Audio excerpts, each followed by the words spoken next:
Ngayon, pag-usapan po natin yung work of the Holy Spirit, and this time to the life of every believer. So, nakafocus na po sa atin.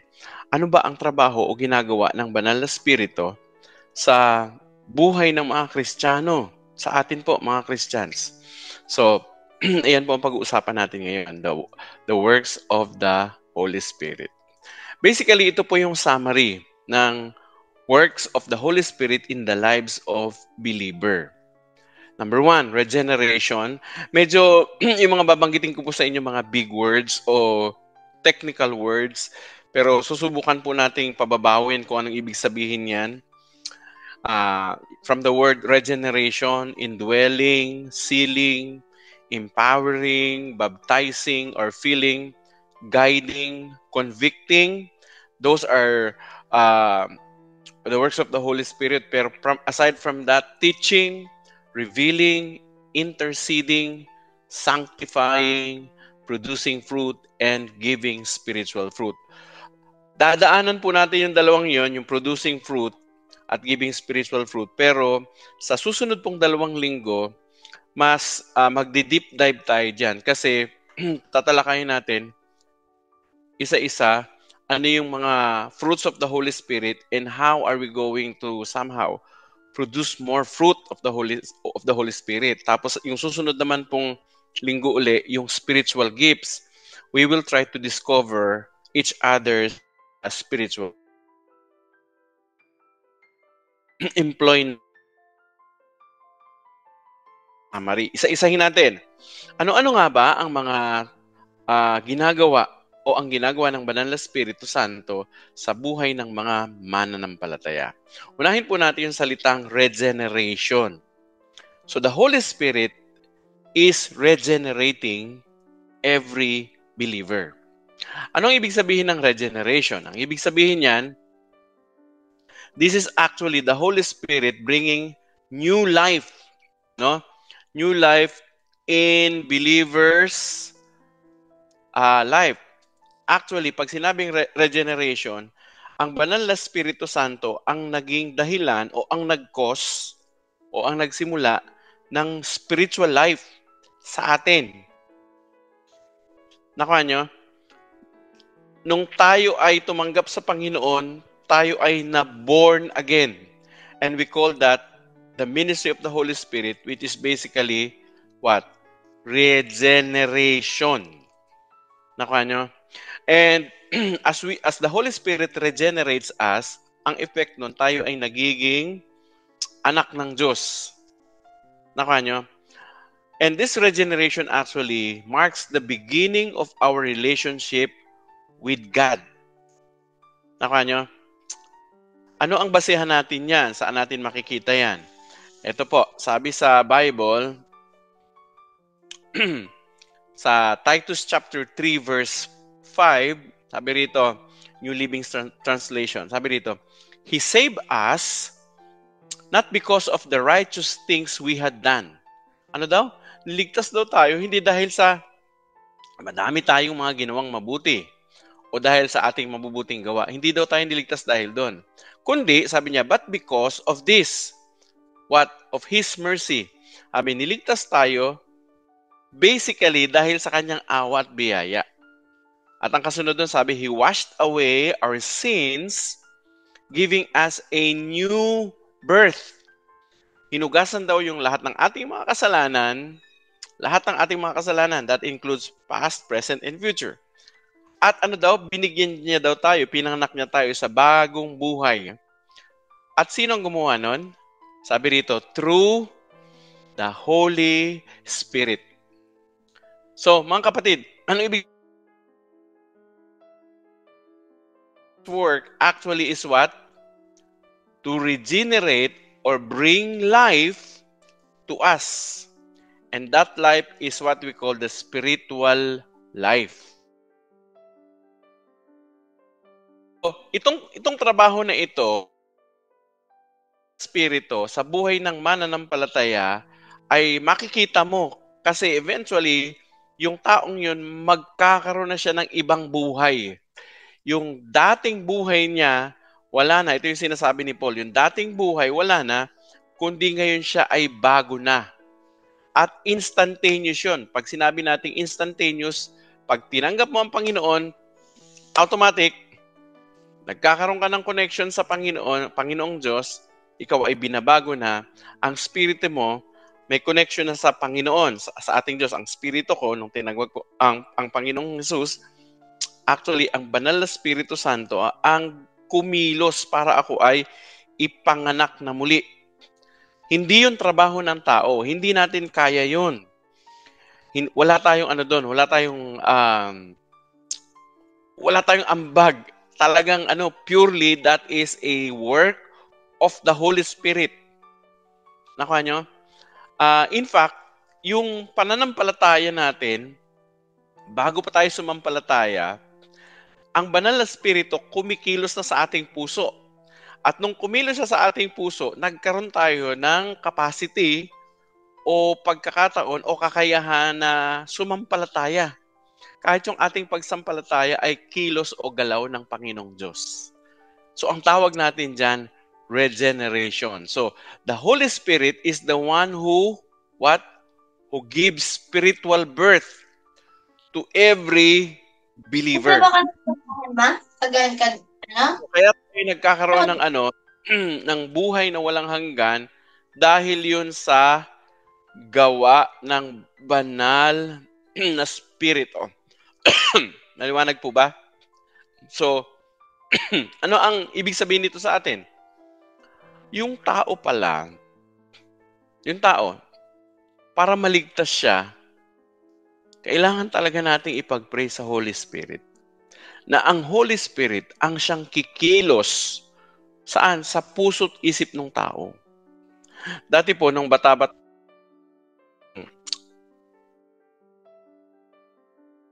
sa Panginoon, akala ko, nakasalalay sa galing ko, sa paghahanda ko. I mean, dapat naman talagang handa. Dapat naman talagang husayan at galingan. Kaya lang, akala ko, solely, depende sa gagawin ko. Hindi pala. Ito pala ay nakadepende saan? Sa kilos ng banal na Espiritu. Nakuha nyo? Ang kilos ng banal na Espiritu, siya mismo actually ang gagawa upang isang tao ay maborn again. So anong trabaho natin? Anong pwede natin gawin? Kailangan makipag-partner tayo sa banal na Espiritu. So we have to pray. We have to ask His mercy. Nakuha nyo?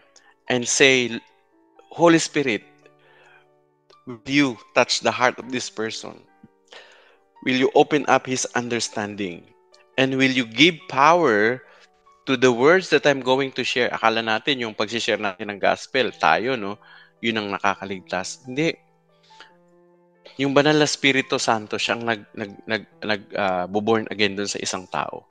Kaya nga pagpe-pray natin na yung mga sasabihin natin ay kakasihan ng banal na Espiritu upang yung taong yun ay maligtas. Kasi it is the work of the Holy Spirit to give birth spiritually to a person. Nakuha nyo? So, yun po. So, yun ang una, regeneration. Ano po? Pangalawa. So, what is the work of the Holy Spirit aside from regeneration? Pangalawa, yung tinatawag na indwelling. Indwelling. Let's define what is indwelling mean. Pag sinabi nating indwelling, ang ibig sabihin niyan, ang banal na spirito ay nagsisimula ng manahan sa katawan ng tao na sumampalataya sa kanya.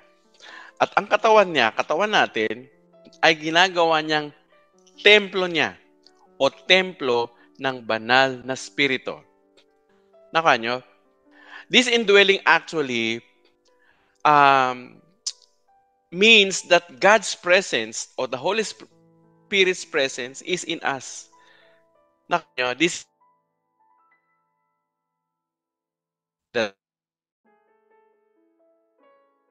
his abiding relationship is with us. And you know what? Once the Holy Spirit indwells in the believers, body, hindi na siya umaalis. Hanggang sa tayo ay yung katawan natin bumalik na sa alabok. Pero ang isang mananampalataya, kapag pinananahanan na siya ng banal na spirito, ginagawa na siyang templo ng banal na spirito. Nakuha nyo? Kaya naman, kailangan na, ang katawan natin ay ipamuhay na natin ng may kabanalan. Saan natin nakikita yung verse na yan? 1 Corinthians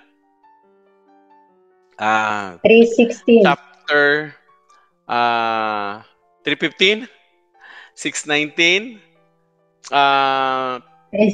Sabi rito, don't you realize that your body is the temple of the Holy Spirit whom you have from God? You are not your own. Ang sabi rito, hindi nyo ba alam na ang inyong katawan ay templo ng banal na spirito na kung saan ay binigay sa inyo ng Diyos? So ang katawan natin daw na ito ay hindi na sa atin. Basically, ito ay sa Diyos na. Dahil tayo ay pinanahanan na, tinubos na tayo ng dugo ni Kristo at tayo pinanahanan ng banal na spirito. Kaya naman, mapapansin nyo, kapag ang isang Kristiyano, totoong Kristiyano ay nagkakasala, hindi na siya talaga masaya. Bakit? Kasi ang banal na Espiritu Santo na nananahan sa kanyang kalooban ay napipighati. Hindi katulad dati, nung tayo yung mga hindi pa mananampalataya, mas gusto natin yung nagkakasala. Lumalangoy pa tayo. Nakuha nyo? Pero ang totoong mananampalataya, hindi. Kasi nga yung banal na Espiritu Santo na nakatahan sa kanya ay napipighati. So ang banal na Espiritu Santo ay nag-i-indwell na o nananahan sa buhay ng isang mananampalataya. Amen po ba? O pangatlo, ang Holy Spirit's work, one of the Holy Spirit's work is sealing. He seals us. Sa Tagalog, tayo ay kanyang tinatatakan. Siya ay tinatatakan.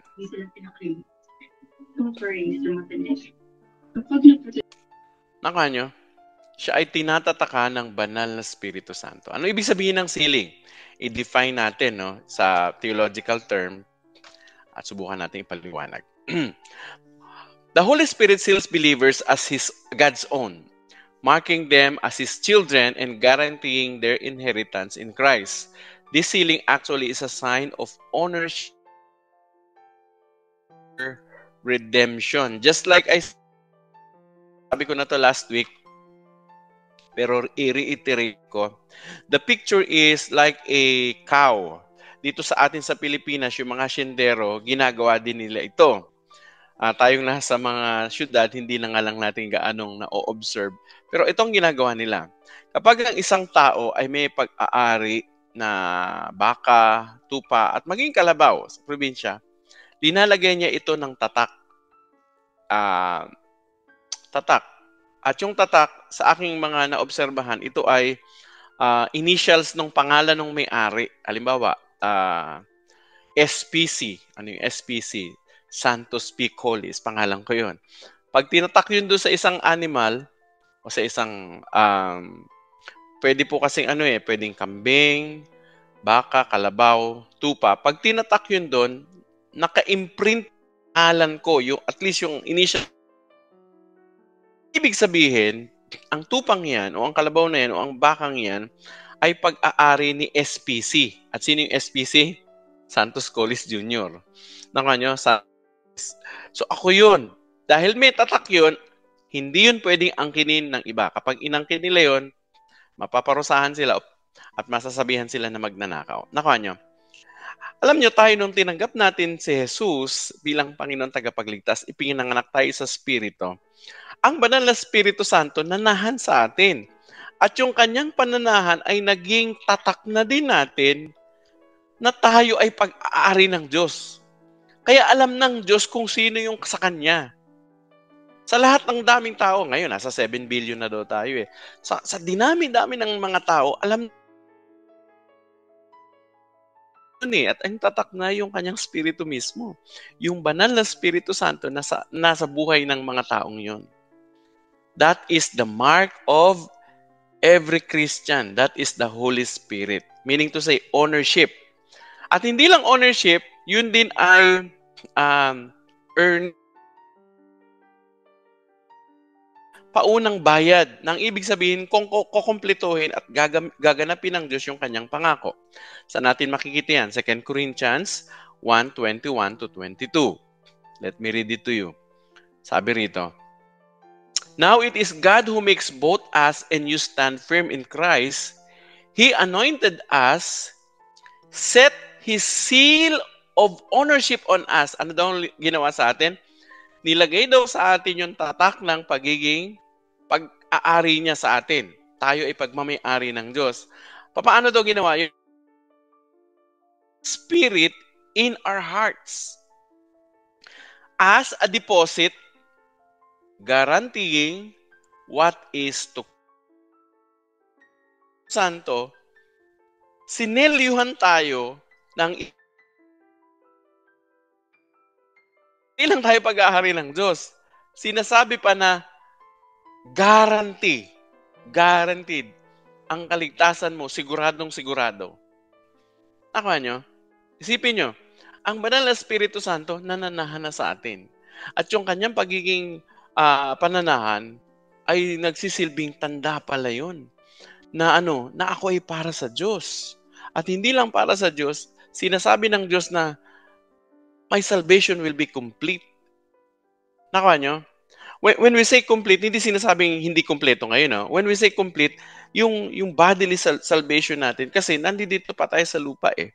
At ang pangako ng Panginoong Diyos, ang pangako ng Panginoong Jesus, dadalhin ko kayo sa tahanan ng aking Ama. In fact, sa English version, pagkakasabi, in my Father's house, there are many mansions. Sa King James Version. Biruin mo, mas malaki pa pala yung house kaysa sa mansion. Kasi sa Father's house, there are so many mansions, di ba?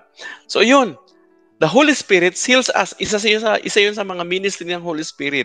When a person believes in the Lord Jesus Christ, siniselyuhan niya ng kanyang banal na Spirito. Amen? Now, anong kasunod?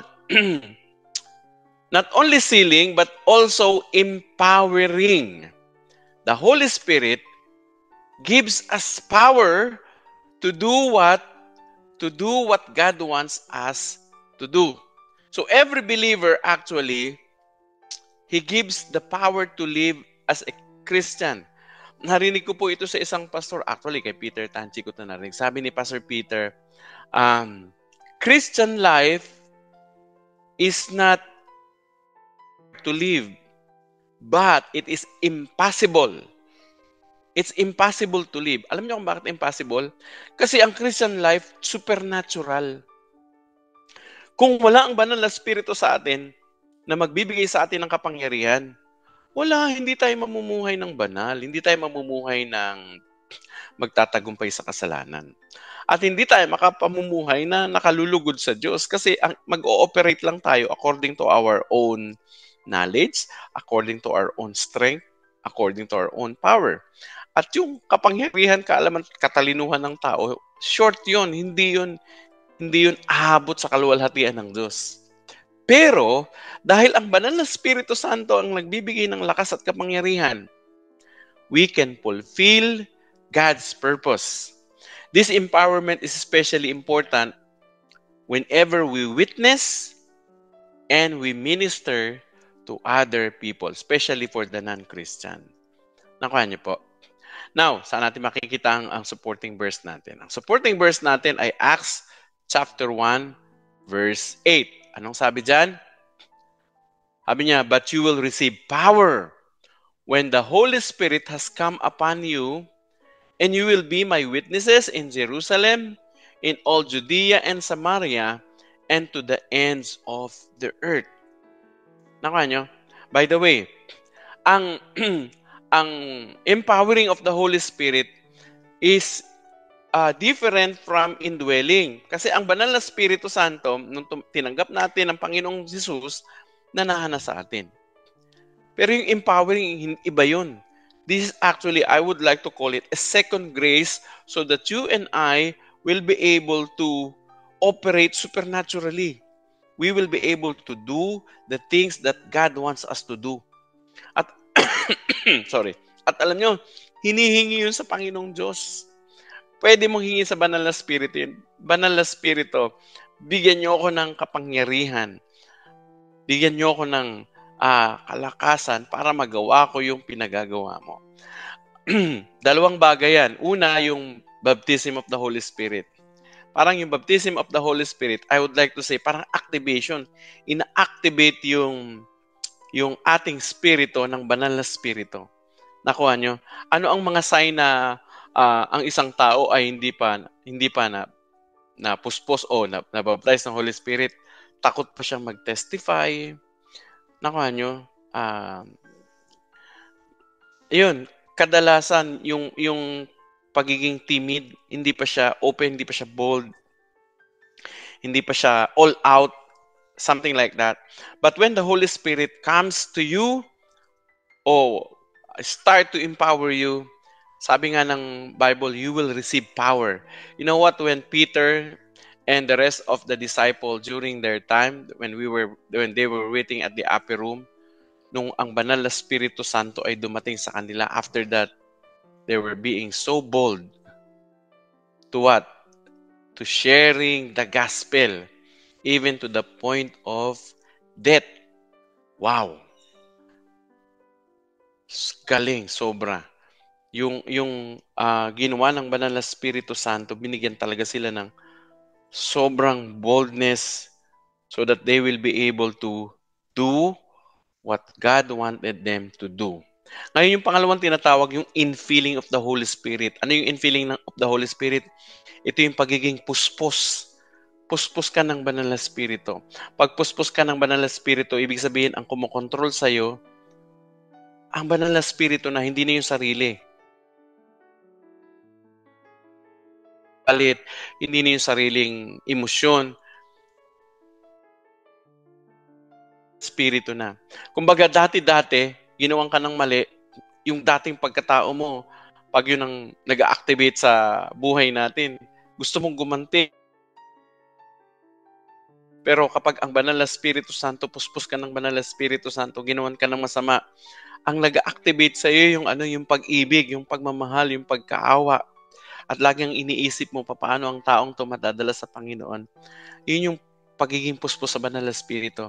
Ang iniisip mo na lagi yung pag-ibig. In fact, may isang theologian, John Wesley, ang tawag niya dito, perfection of the heart.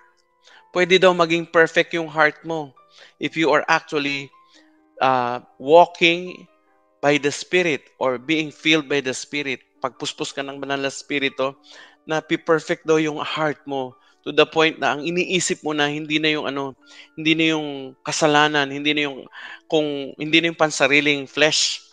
Nakuha nyo? Kundi kung ano nang nais ng Panginoon. So, we need the empowering of the Holy Spirit. Mga kapatid, kung tayo ay halimbawa, takot pa tayo mag-testify ng mabuting balita sa mga kamag-anak natin, sa mga tao, parang nahihiya pa tayo sa pananampalataya natin, ipag-pray nyo ito. Ipag-pray nyo na puspusin tayo ng banal na Espiritu at bigyan tayo ng ganong klaseng kapangyarihan para magkaroon tayo ng ganong klaseng boldness na hindi ka titigil hanggat hindi mo nagagawa yung pinagagawa ng Panginoon.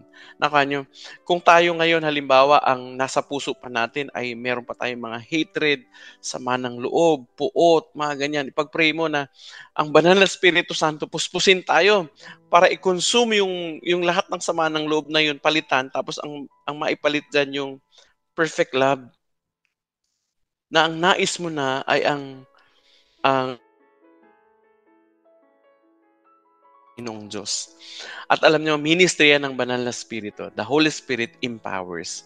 Aside from that, Ephesians chapter 3 verse 16, it says, I pray that from His glorious unlimited resources, He will empower you with inner strength through His Spirit. Alam nyo, paano na-endure nung mga early Christians yung so much pain and persecution during their time? Kung babasahin nyo ang church history, pinapakain sila sa leon. Hinahati, nilalagari ng hati, kalahati. Kinukrucify upside down. Piniprito ng buhay sa kumukulong mantika. Pero yung mga Kristiyano during that time, they were so happy dying for Jesus. Paano nangyari yun? Paano? Kung wala ang banal na spirito, hindi nila kaya yun. Ang banal na spirito ang nagbigay sa kanila ng kapangyarihan para i-endure lahat yun. That is the empowering power of the Holy Spirit. Aside from empowering, the Holy Spirit's ministry is guiding every believer. So the Holy Spirit leads believers in making decision that aligns to God's will. Bakit? Kasi tayo, pag gumagawa tayo ng desisyon, ayon sa ating sariling kagustuhan. Pero ang banal na spirito, hindi. Ang gagawin niya, magbibigay siya sa atin ng guidance. I-impress niya sa atin, padadama niya sa atin, at maaaring sasabihin niya talaga. Alam niyo, hanggang ngayon, ang banal na spirito ay nagsasalita siya. Ini-impress siya sa ating puso. And I've even heard Christians that they said that they were able to hear the voice of the Holy Spirit because they have practiced how to listen to the Holy Spirit. Kahapon, yung isang missionary namin, commissionary ko nakasama ko dito sa Kids International Ministry, hinatid namin sa airport kahapon at pumunta sila sa Cambodia to serve there, to minister. And we were talking about the ministry of the Holy Spirit. Medyo talaga ako. I'm very curious of how to develop this listening to the voice of the Holy Spirit. Sabi ko, have you had that opportunity to really listen to the Holy Spirit? Sabi niya, yes. Sabi ko, paano nangyari? Sabi niya, kasi by the way, listening to the Holy Spirit actually is being guided by the Holy Spirit, okay? Kaya sinasabi ko, kinausap siya ng banal na spirito. So, sa una, hindi niya pa alam. Sabi, ano itong pumapasok sa isip ko na ano? So, ang ginawa niya, may dumating sa kanyang word, sinulat niya. Sa kanya lang to, hindi niya to kinikwento sa iba. Unang pumasok sa isip niya, Miguel. So, linagay niya pangalan Miguel. Tapos sabi niya, Lord, what is this? What is this name? Who is this? How can I know this? Parang ganun. Ang tanong niya sa heart niya. Tapos, eto ang kasunod na revelation sa kanya ng Banal na Espiritu, sinabi sa kanya, Miguel is 5'5" ang height. Meron siyang scar sa kanang kamay niya. May scar na 3 inches. Very specific, 3 inches. Tapos criminal ito. Tapos ang ginagamit niya na weapon, choice of weapon is knife o kutsilyo, punyal. At yun ang revelation sa kanya ng Panginoon. Nasabi sa kanya ng Panginoon, I want you to minister to this person. To minister to this person. That revelation actually happened after 5 years. Nag-minister siya sa prison at na-meet niya itong isang lalaki. Alam niyo kung anong pangalan? Miguel. So, bumalik sa kanyang isipan yung sinabi sa kanya ng Banal na Espiritu. So, sabi niya, ito na kaya yung Miguel na sinasabi sa akin ng Banal na Espiritu? So, para ma-affirm niya, tinanong niya yung mga yun. Sabi niya, Miguel, meron ka bang pilat sa kanang kamay, 3 inches? Pinakita. Sabi niya, eto meron. Oh. Sabi niya, ikaw ba? Sabi niya, anong paborito mong sandata? Sabi niya, kutsilyo. Kutsilyo? So, sabi niya, wow, this is what just the Holy Spirit told me. Very, very clear sa kanya. And you know what?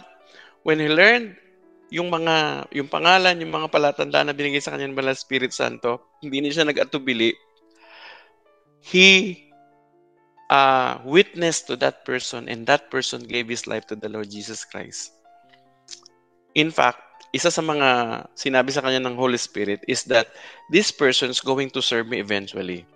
Pero he was not eventually able to observe that kasi nalipat na siya ng ibang bansa, na ibang ministry. Pero what I'm trying to say is this, mga kapatid, the Holy Spirit is still speaking right now. He is still speaking. Yun lang, we have to be familiar of His voice because He actually truly guides. You know what? I have an experience also of listening to the voice of the Holy Spirit. You know what? When I was in the hospital for 8 days, I thought in those first 3 days na nasa hospital ako, alam ko mamamatay na talaga ako eh. So, I again seriously sought God and the voice of the Holy Spirit. Sabi ko, Lord, alam ko marami akong kapalpakan na gawa talaga eh. Pero, bahala na po kayo. Pero kung bibigyan niyo ako ng chance na mabuhay na muli, yeah, I would like to listen to you. Alam niyo, isa sa mga words sa akin ni Lord, June, I want you, this is what actually I got from the Holy Spirit. This is what I heard from the Holy Spirit. June, I want you to be a witness. Meaning to say, 2 things actually na inimpress sa heart ko ni Lord. To evangelize and that is actually now what I'm doing. And that is also my prayer. Lord, give me every day or every week, give me people that I can share the gospel to. And people that I can disciple. You know what? Isa sa mga inoffer sa akin actually itong opportunity to train here sa equipping. Pero aside from this, I'm actually doing a training. Bago po tayo mag-meet dito sa online, meron po akong every Wednesday training for the young people. And every Thursday, I have a young men that I've been actually starting to disciple. Every Sunday, meron din kaming couple small group that I'm very happy to meet every Sunday. I mean, hindi pa ganun ka-consistent every Sunday. Pero, you know what? This is actually what God told me to do. Meron pa siya mga sinabi sa akin pero hindi ko muna share sa inyo kasi hindi ko pa nagagawa.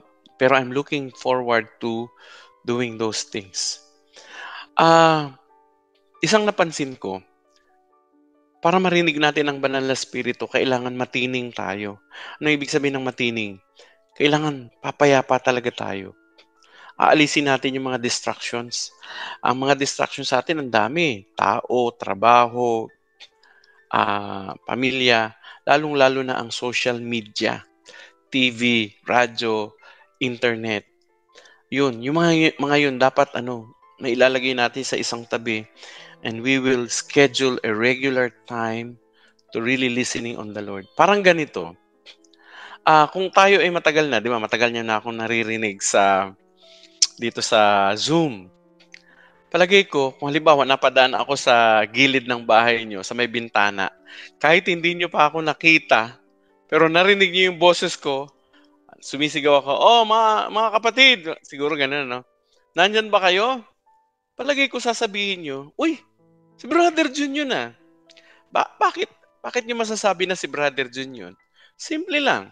Kasi regularly, naririnig niyo yung boses ni Brother Jun. Every Wednesday, right? So, naging so familiar ka na sa boses ko to the point na kahit siguro hindi tayo magkasalubong, hindi mo ako nakita face to face, halimbawa, sa isang jeep, nasa unahan ka, nasa likod ako, hindi mo ako nakita face to face, pero pag nagbayad ako, bayad po, narinig mo yung boses ko, eventually lilingon ka, uy, si brother. Nakuha nyo, Why? Because you've been familiar with my voice. It's actually the same thing with the Holy Spirit. In order for us to discern that it is the Holy Spirit, we have to be familiar. Paano tayo magiging familiar? Ang tawag doon, spiritual discipline. Didisiplinahin talaga natin ang sarili natin. Saan? Sa pagbabasa ng Biblia at sa pananalangin. Ang panalangin kasi hindi puro hingi. Yung, Panginoon, salamat dito, salamat. Hindi. Yung pananalangin, ito yung pakikipag-usap. At kapag nakikipag-usap ka, may panahon na sasabihin mo, Panginoon, mangusap ka naman sa puso ko. Makikinig ka rin. So, dapat meron tayong panahon talaga na makikinig kung anong ine-impress sa atin, sa heart natin. Sa simula, medyo mahirapan ka pa kasi nga, hindi pa tayo sanay. Pero eventually, kapag araw-araw natin ginagawa, magiging familiar na tayo. Oh, this is the Lord speaking to me. Nakuha nyo? This is the Lord impressing this message.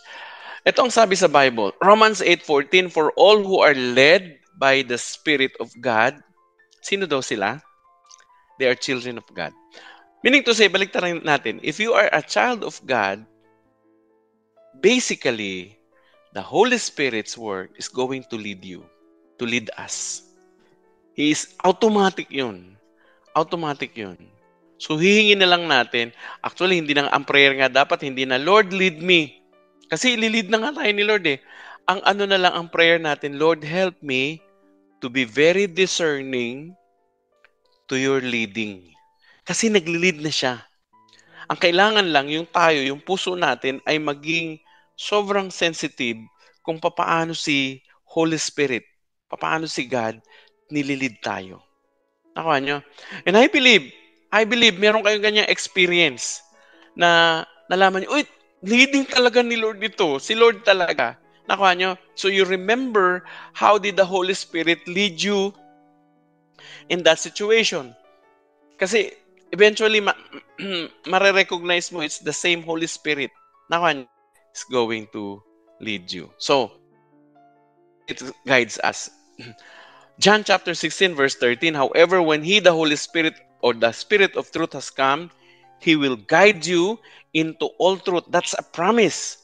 For He will not speak on His own authority, but whatever He hears, He will speak. Ano daw ang sasabihin ng Banal na Espiritu?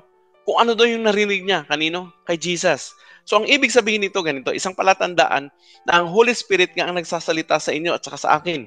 Ang isang palatandaan, hindi niya kinokontra ang kalooban ni Jesus. Hindi niya kinokontra yung mga previous revelation na o sinabi na ni Jesus sa Bible. Bakit ko sinasabi yan? Kasi may mga taong magkiklaim ng ganito. Oy, gawin mo ito. Bakit? Sinabi kasi ng Espiritu sa akin. Ha? E paano kung kontra dun sa sinabi ni Jesus? Hindi yun sa Espiritu. Hindi yun sa banal na Espiritu. Maaring bad spirit o ibang spirito yan. Halimbawa, ito. Ito, very sensation ngayon. Si Kibuloy, pangalanan na natin. Si Kibuloy ay nahaharap ngayon sa kaso. Ano yung kaso? Yung isa sa pinakamalapit niyang manggagawa, very sincere na manggagawa sa kingdom organization niya. Anong ginawa niya? Pinatawag niya, pinapunta niya sa hotel at sabi, ito ang kalooban ng Diyos. Ano yung kalooban daw ng Diyos? Nasipingan siya. So, yung tao, dahil nga, na-train siya, quote-in-quote, doon sa, kailangan mag-submit doon sa leader nila, which is, I do not advise ito yung mga kapatid. Ang advice ko sa inyo, mag-submit tayo sa sinasabi ng Bible. Hindi na kung sino pa man. Kahit itong sinasabi ko sa inyo, itong tinuturo ko sa inyo, aralin nyo. Kita kayo na contradict sa do not follow me. Do not follow anyone. Kahit sino pang nagtuturo dyan na Poncio Pilato, kahit malaking simbahan pa yan. Kapag nagsasalita siya against what the Bible is telling us, it can never be from God. Why? Because God will not contradict Himself. More so of the Holy Spirit. So kapag sinabi ng isang quote-unquote leader dyan ng organization, oy, sinabi sa akin ng Diyos o ng banal na spirito, sumiping ka sa akin kasi ginagawa mo ang kalooban ng Diyos. Kalokohan yun. Why? Kasi ang sabi nga dito sa Bible ito binasa natin, the Holy Spirit will not speak for himself. He's going to speak what he hears from Jesus. So meaning to say, the Holy Spirit will not contradict what Jesus said previously. Nakuha nyo yung revelation niya. So paano natin matitest kung ang isang spirito ay galing sa Diyos o banal na spirito yan? Kailangan nagtuturo siya according to what the Bible says or what Jesus Christ has already taught us. The Holy Spirit also one of his work is convicting. Nakain ka ulit? Ano ibig sabihin ng convicting? When we say convicting, this is actually a ministry of the Holy Spirit, both first and foremost sa ating mga believer, pero sa mga non-believer, nagsisimula din siya kasi especially if he wants to regenerate or save the person. So the Holy Spirit convicts both believers and non-believers of sin. Ano yung kinoconvict niya? Yung kasalanan. Righteousness and judgment. This conviction leads to repentance and deeper faith in Christ. Nakuha nyo? Ano ang pagkakaiba ng convicting o conviction sa condemnation? Magkaiba po yun, ha? Conviction is coming from the Holy Spirit. Condemnation is not coming from the Spirit. It's coming from the devil. He condemns you. Kinokondin na kanya. Pero ang banal na spirito iba. Paano nang pagkakaiba dito? Ang conviction actually will make you sad of your sin, but eventually ang response mo ay repentance. Lalapit ka sa Diyos kasi nalungkot ka, nakita mo yung kapangitan, kasuklan-suklam, nakasalanan, at dahil doon, nagdesisyon ka na lumapit lalo sa Diyos at humingi ng tawad sa Kanya at i-avail yung Kanyang grace. Yun, conviction yun. Yung condemnation, ganitong gagawin sa'yo. Palulungkutin ka, pero ang gagawin sa'yo, palalayuin ka sa Diyos. Sasabihin, yan ba? Yan bang Kristiyano talaga? Yan bang nagtuturo-turo ng Bible? Yan bang nag-aaral ng Bible? Bakit ganyan ka pa rin? Huwag ka nang magturo, lumayo ka na dyan. Kapag ganun ang pumapasok sa utak mo, hindi yan Holy Spirit.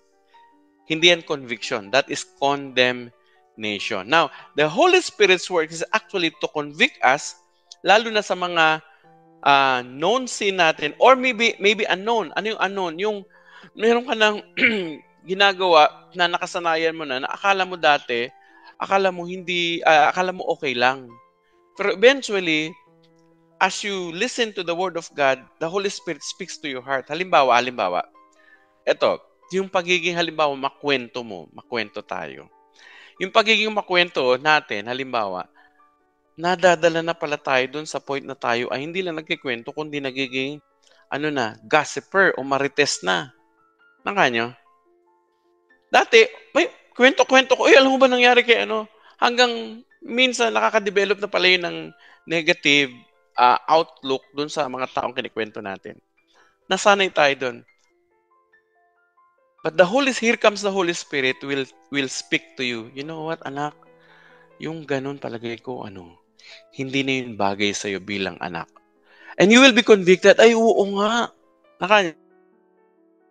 So, God actually speaks to us doon sa mga kasalanan natin na ang ilan maaari hindi pa totally na i-release, nahihingi ng tawad, o kaya wala. Halimbawa, may mga maling paniniwala kahit Kristiyano na kasi nakasanayan natin. Halimbawa, yung pag kumakain, wag kang aalis, iikutan ka daw ng plato. Something like that. Wag kang magwawalis halimbawa sa gabi kasi malas. Mga ganun. And eventually, the Holy Spirit will talk to you, will speak to you. You know what, anak? Blessing mo o curse mo nakasalalay yun sa akin. Nakuha nyo? If na, oo nga parang hindi ito biblically sound o hindi ito ayon sa banal na spirito. And one of the works of the Holy Spirit actually is to convict us. John chapter 16 verse 8, sabi rito, and when He has come, He will convict the world of sin. Sino daw? Ang mundo daw na ito ay kukonvict niya sa kanyang kasalanan, and of righteousness, sa katuwiran naman ng Diyos, and of judgment. At syempre, yung kasalanan na hindi karapat-dapat sa katuwiran ng Diyos, ang dapat nun ay judgment. Judgment of sin. And because they do not believe in me, of righteousness, and because I go to my Father, and you see me no more, sabi niya, of judgment, because the ruler of this world is judged. Kaninong trabaho yung pagko-convict, mga kapatid? It's the work of the Holy Spirit. Let me reiterate that. Trabaho ng Banal na Espiritu ang mag-convict sa tao. Mga kapatid, hindi natin yung trabaho. Ang trabaho lang natin ay mag-share ng katotohanan, mag-share ng salita ng Diyos, pero hindi tayo ang nagkukundina. Hinahayaan natin na ang Banal na Espiritu Santo ang kikilos dun sa puso, sa buhay ng tao. Bakit ko sinasabi yan? May mga panahon kasi dati na ako gigil na as if, naku, kailangan kong masabihan to, kailangan maparinggan ko to, kailangan, ang term pa nga, kailangan mapatamaan ko ito sa preaching o kaya sa sharing ng Bible study. Mga ganon. Pero hindi naman tumatalab. Ang naidudulot lang, away, o kaya yung taong yun masasaktan. Kasi nga, yung sarili kong quote-in-quote kapangyarihan yung gusto kong pa-operate, no? Sometimes, we act as the Holy Spirit. Hoy, hindi ganyan ang ano. Hayaan mo si God, si Holy Spirit ang magsalita sa kanya. Nakuha nyo? Ang trabaho lang natin is to share the gospel, to share Jesus. Nakuha nyo? To share the love. And of course, to share the truth in love. And we allow the Holy Spirit to start working in the hearts and minds of every person. So the Holy Spirit also is teaching us. This is one of the ministry or works of the Holy Spirit. So the Holy Spirit teaches believers and helps them to understand God's Word, illuminating Scripture and revealing the deep truths of faith. Ano ibig sabihin nito? Mga kapatid, na naranasan nyo na ba dati?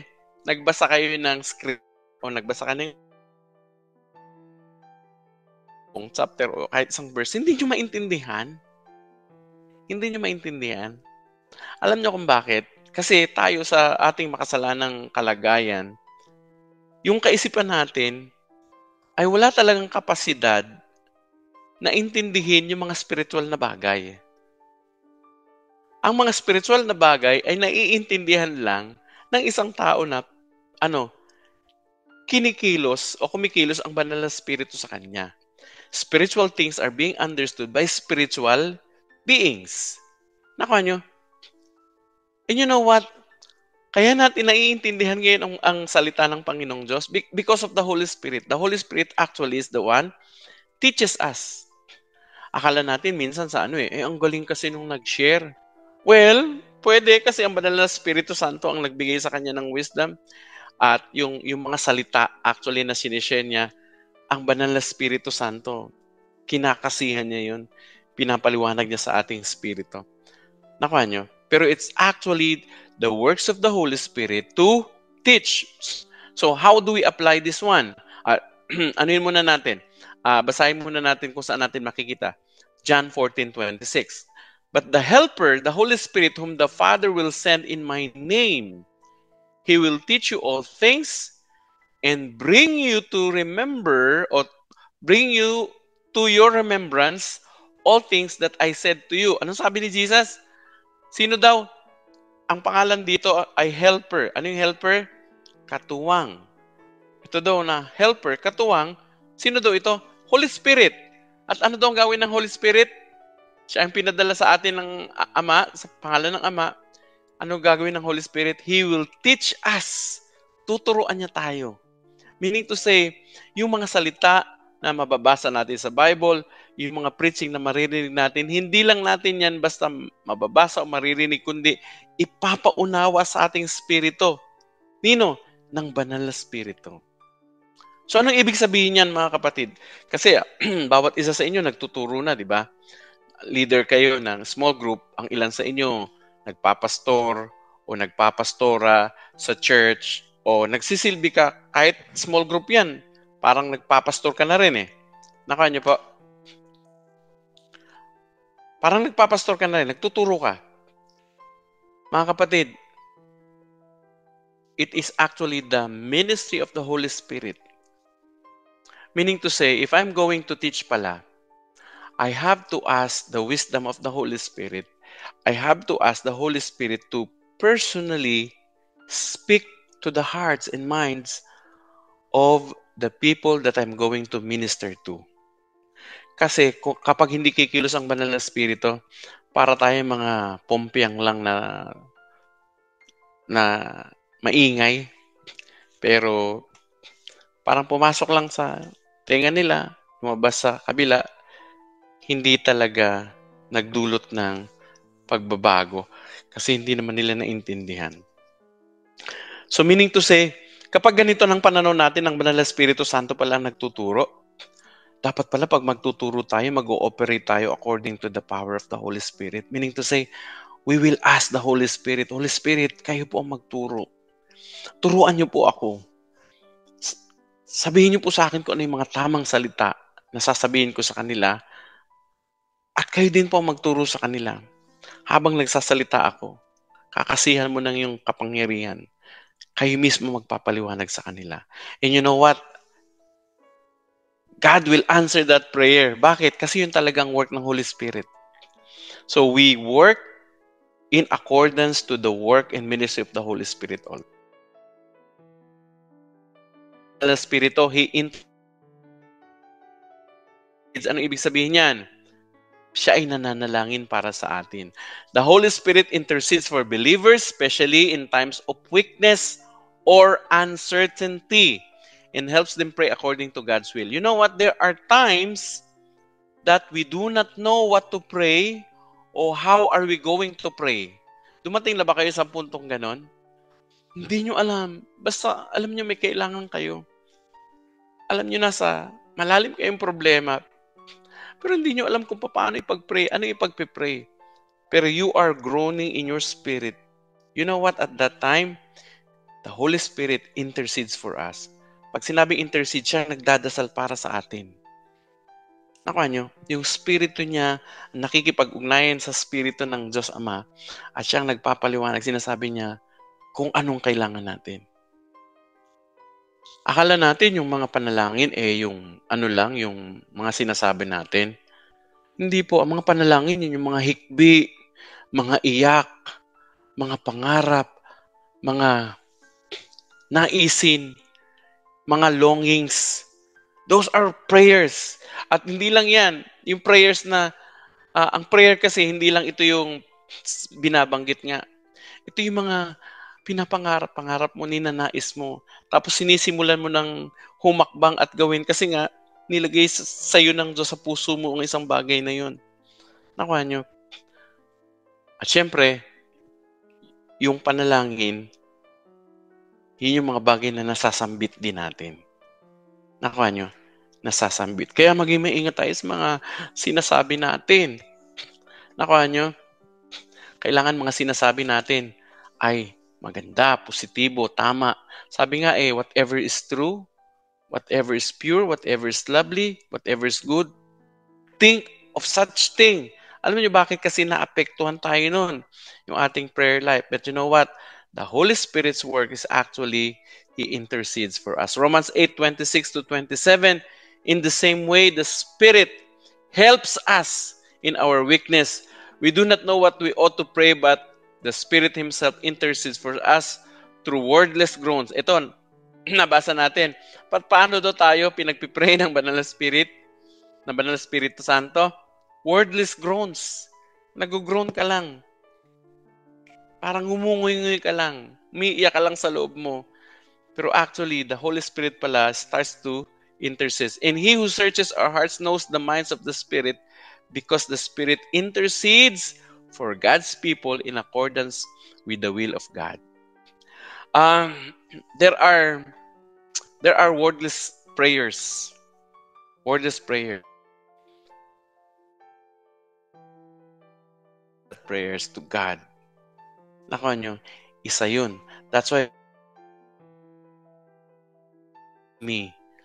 lead me, pray for me. Okay? Ano pang ginagawa ng Banal na Espiritu Santo? He sanctifies us. He sanctifies us. Ano ibig sabihin nito? Basahin natin. The Holy Spirit form believers into the likeness of Christ. So, trabaho ng Banal na maging katulad tayo ng Panginoong Kristo. Hindi lang yon, producing spiritual growth and holiness. So, paano natin malalaman na tayo unti-unting nagiging katulad ng Panginoon? Kapag yung holiness natin, yung kabanalan natin, nag-i-improve na. Nakuha nyo? This process known as sanctification involves gradual removal of sin's behavior and the cultivation of Christ-likeness in our lives, or Christ-like character ang tawag doon. Ano daw ang sabi dito? Gradual. Unti-unti. Tinatanggal na, inaalis na sa atin yung mga kasalanan na pumipigil sa atin para lalong ma-experience natin ang kaluwalhatian ng Diyos. Dati, kung magsinungaling ka, gano'n na lang. Hindi mo pinag-iisipan. Nagsisinungaling ka na. O kaya, pinagpaplanuhan mo yung pagsisinungaling. Ngayon, hindi na. Ang pinagpaplanuhan mo na kung paano mo nasasabihin yung totoo. Dati, kung magsalita ka, laging may na pag masaya ka, nagmumura. Pag malungkot, nagmumura. Pag may problema, nagmumura. Pag galit, nagmumura pa rin. Ganon yung buhay natin, pero ngayon hindi na. Oops, nadudulas minsan, pero hindi na katulad ng dati. Nakanyo, dati, tayo sa pornographic materials. Walang araw na hindi tayo nanonood, pero ngayon, oops, hindi na. Kino-convict na tayo ng Banal na Espiritu, nalulungkot na tayo. At ayaw na natin nun. Tapos nagtuturo na tayo sa ibang mga tao na layuan na rin yun. Nakanyo? Yung mga relasyon na bawal, na hindi tama. Dati okay sa atin yun, pero ngayon hindi na. Kasi binabago na tayo ng Panginoong Diyos. Yung kabanalan niya, yung holiness niya, unti-unti, ini-impute na sa atin. By the way, dalawang klaseng ang sanctification. Nabanggit rin sa inyo. Tinatawag na positional sanctification. Pag sinabing positional sanctification, ang ibig sabihin niyan, positionally, sa harap ng Diyos, tayo ay banal na. Bakit? Dahil yun kay Jesus Christ. Yung kabanalan ni Jesus Christ, inimpute sa atin. Binigay sa atin yun. Ang tinitingnan sa atin ng Diyos, hindi tayo, kundi yung ginawa ni Jesus sa ating buhay. Nakuha nyo, nilinis tayo ng dugo ni Jesus. Ang tawag doon, complete, perfect sanctification. Ang tawag doon, positional. Positionally, sa harap ng Diyos tayo ay banal. Pero may tinatawag na, practical sanctification. Ano yung practical sanctification? Ito yung, hindi lang natin claim dahil si Jesus ay banal sa ating buhay, kundi unti-unti, kung ano yung totoo, positionally, sa ating buhay, ipinapamuhay na natin yun. Nagiging banal na tayo. Unti-unti inaalis na. At alam nyo, nagagawa natin yan dahil sa kapangyarihan ng banal na spirito sa ating buhay. Ang tawag dyan ay sanctification. Saan natin makikita yan? 2 Thessalonians 2:13. But we ought always to thank God for you, brothers and sisters, loved by the Lord, because God chose you as first fruits to be saved. Through, paano daw tayo naging naligtas? Through the sanctifying work of the Holy Spirit. Yung pagbabanal ng Banal na Espiritu Santo na kumikilos sa ating buhay. Through the belief in the truth. Dahil naniniwala tayo sa katotohanan, ang Banal na Espiritu Santo ang kumikilos sa atin, at yung pagkilos ng Banal na Espiritu Santo sa ating mga buhay ay nagdudulot para tayo ay maging banal. Unti-unti, inaalis natin o naaalis sa atin ang mga kasalanan. That is the work of the Holy Spirit. Ano pa? The Holy Spirit is our comforter. Ang ibig sabihin niyan, siya ang nagbibigay sa atin ng kapayapaan sa ating puso. Nakuha nyo? And even encouragement in times of difficulties or time ng mga kabiguan, time ng karamdaman, time ng kabigatan, problema, pressures, the Holy Spirit is there to comfort you. Minsan mararamdaman mo na lang, i-impress sa puso mo, anak, kaya mo yan. Anak, pagkatapos nito, blessing naman. Anak, pagkatapos nito, mas magiging matatag ka. Yung mga ganong salita, it comes from the Holy Spirit. Now, itong sabi sa John 14:16, I will ask the Father and He will give you another, anong pangalan ng Holy Spirit? Another comforter. At sabi doon, He will never leave you. Kaya nasabi ko po sa inyo, sa time po ni Jesus Christ, sa New Testament, today, the Holy Spirit does not leave a person. Pero sa Old Testament po, umaalis po ang Banal na Espiritu Santo sa mga tao. He is the Holy Spirit, the Spirit who leads into all truth. The world at large cannot receive Him, for it is not looking for Him and doesn't recognize Him. But you do. For He lives with you. Pansinin nyo to ha. He lives with you now and someday shall be in you. May dalawa pong pagpapahayag dito. Una sabi rito, but He lives with you. Pag sinabing He lives with you, kasama nyo ngayon yan. Pero dating ng araw, He shall be in you. Meaning to say, mananahan na siya sa inyo. Sinong kausap niya rito? Ang mga disipulo. Kailan nangyari ito? Bago mamatay si Jesus Christ at mabuhay na muli. Kailan naganap ito? Naganap ito nung resurrection ni Jesus Christ, and during the Pentecost, that's the starting point where all believers who receive Jesus Christ, the Holy Spirit starts to reside in their lives. Kaya sabi ni Jesus, kasama siya ngayon. Pero darating ang panahon, hindi nyo lang siya kasama, kundi mamumuhay na siya sa inyo. Nakuha niyo po? So yan po ang ministry ng Holy Spirit. Now, no, I will not abandon you or leave you as orphans in the storm. I will come to you. Sabi ni Jesus, hindi ko kayo iwanan na kayo ay parang mga orphan. Ano ba sa English sa Tagalog ng orphan? Mga ulila. Hindi ko kayo iiwan ng ulila, kundi may kasama kayo. Sino yun? Holy Spirit. And what is the work of the Holy Spirit? He will comfort you. Okay, ano pa ang ginagawa ng Holy Spirit? The Holy Spirit produces fruit. Ang tawag dito ay fruit of the Holy Spirit. So the Holy Spirit produces the fruit of the Spirit in the lives of believers, which are character qualities that reflects the nature of Christ. Ano daw?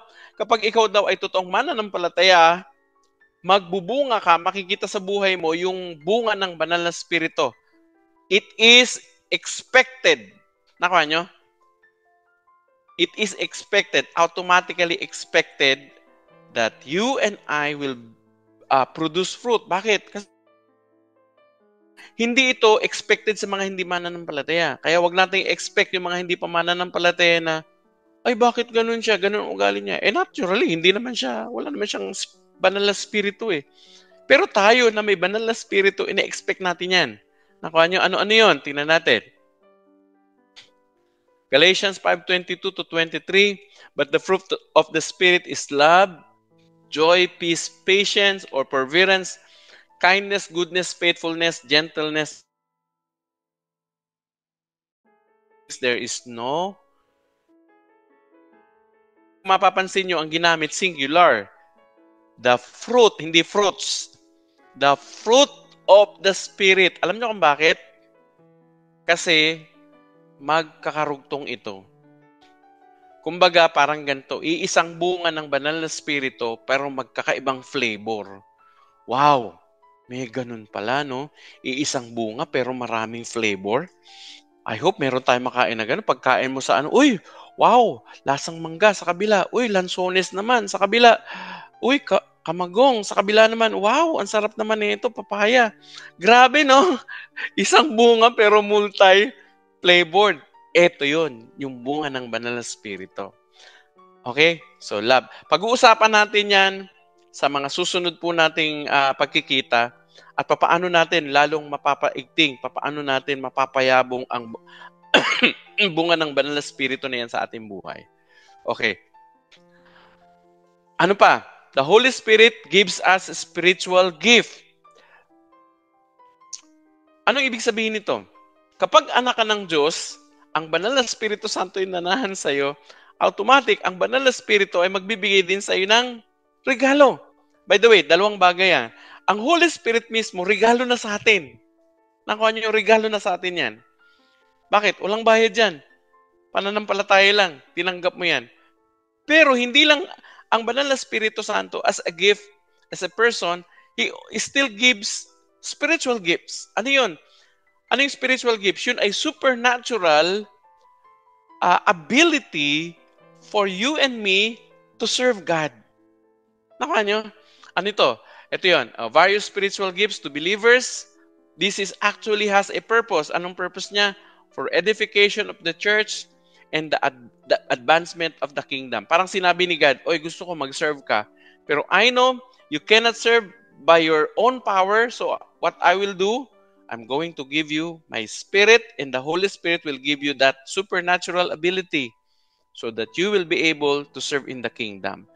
Lahat ng Kristiyano po merong gifts. At yung iba, hindi pa nga lang nadidiskubre. Yung iba, nadiskubre na nila. Itong napansin ko, ang spiritual gift, once na nadiskubre mo, may unang spiritual gift ka, habang pinapractice mo siya, eventually makikita mo, oy, meron ka pa palang ibang pero you will discover it along as you continue to mobilize or to use your spiritual gift for God's glory. Therefore, there are different kinds of gifts, but the same Spirit distribute them. There are different kinds of service, but the same Lord. There are different kinds of working, but in all of them and in everyone, it is the same God at work. Now, each one of the manifestation of the Spirit is given for the common good. To one, there is given through the Spirit a message of wisdom. To another, a message of knowledge by means of the same Spirit. To another, by faith, by the same Spirit. To another, gifts of healing, and by one Spirit. Tuloy natin. To another, miraculous powers. To another, prophecy. To another, distinguishing between spirits. To another, speaking in different kinds of tongues. And to still another, the interpretation of tongues. Ito, verse 11. All these are the work of one and the same Spirit. Wow, iba-ibang giftings. Pero isang spirito lang ang kumikilos. At hindi lang yon. And He distributes them to each one. Binibigay sa bawat mananampalataya. Just as He determines. Yung gifting mo pala, yung gifting ko pala, as a Christian, ang Holy Spirit pala, meaning to say, ang Holy Spirit, ang binigay niya sa yung gift, at yung gift niya na binigay sa iyo, hindi siya nagkamali. Hindi siya nagkamali na yan ang matatanggap mo kasi dyan ka niya gagamitin. Meaning to say, do not operate on others' spiritual giftings. Halimbawa, ang gift mo halimbawa ay giving. Giving. Use that kasi very important 'yan. Ang gift mo halimbawa ay sa edification through songs. Sa pagkanta, gamitin mo 'yan. Gamitin mo 'yan. Halimbawa ang ano po pala, ang gifting mo pala ay evangelism. Kapag nagsasalita ka, ang dali mong makadala ng mga tao sa Panginoon, ang dali mong mag-share ng Word of God at ang mga tao umiiyak pa talagang nababago ang buhay nila. Pero pinagpipilitan mong sarili mo sa pagkanta, pag kumakanta ka, nag-aalisan ng mga tao, you're operating on a different gift na kung mahirapan ka. So, wag nating ipilit yung sarili natin doon sa hindi naman natin gifts. Di ba? Kasi, hindi tayo magiging successful doon. Magiging successful tayo when we operate according to what? To the giftings that God gave us. Ang tanong, Pastor Jun, paano ko malalaman na yun nga yung gifts ko? Abangan nyo, yan ang pag-aaralan natin sa mga susunod na linggo. Nakuha nyo? So let's review. What are the works of the Holy Spirit in believer's life? Regeneration, indwelling, sealing, empowering, baptizing, guiding, convicting, teaching, revealing, interceding, sanctifying, producing fruit, and giving spiritual gift. You know what? Ito. Binigay na sa atin lahat ng Panginoong Jesus ang kailangan natin para tayo na ano? Nang may kabanalan, nang may purpose, na hindi tayo nalulungkot, na may kalakasan at kapangyarihan. Kaya nga, sabi ni Pablo, we can say that we are more than conqueror. Higit pa daw tayo sa mga mananagumpay. Biruin mo, pag nagtagumpay ka, isang malaking bagay na pag naging champion ka. Pero sabi ni Paul, no, no, no, no. Higit pa tayo sa mga champions na yan. Higit pa tayo sa mga mananagumpay. We are more than conquerors. Why? Because of the Holy Spirit. It's because of the Holy Spirit. So, in practical application is this. Every day, let us start seeking the ministration of the Holy Spirit into our lives. Umaga pa lang, pagkagising mo, kausapin mo na, Holy Spirit, turuan niyo po ako.